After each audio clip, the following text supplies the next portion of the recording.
Dok, bakit ka meron neto, ha? Bakit may picture ka ng nawawala akong anak? Hindi mo ba talaga ako naaalala? Hindi.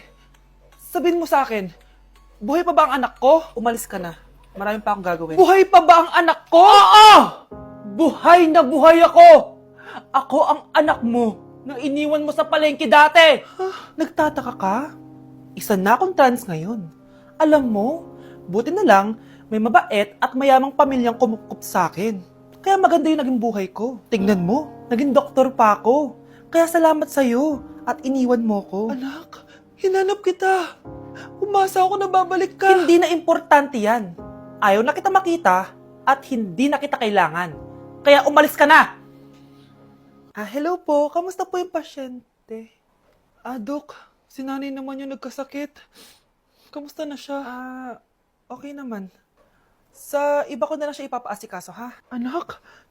Anak, please! Bakit anak tawag mo sa kanya, Nay? Sure ka ba na habang buhay ka magagalit sa nanay mo? Nakita ko results niya kanina. Anytime, pwede siya mawala. Magpapahangin lang ako.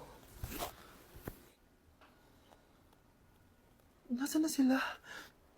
Hello, nurse? Nasaan yung pasyente dito sa room 214? Anak? Ako ba hanap mo? Nay, akala ko may masamang nangyari na sa'yo. Anak, hindi na kita iiwan. Good news! False alarm lang pala yung nakita namin result sa nanay mo. Ibig sabihin, magiging okay siya. Salamat naman. Nay, ayoko na mawala ka sa akin, ha? Yay! May ate na ako!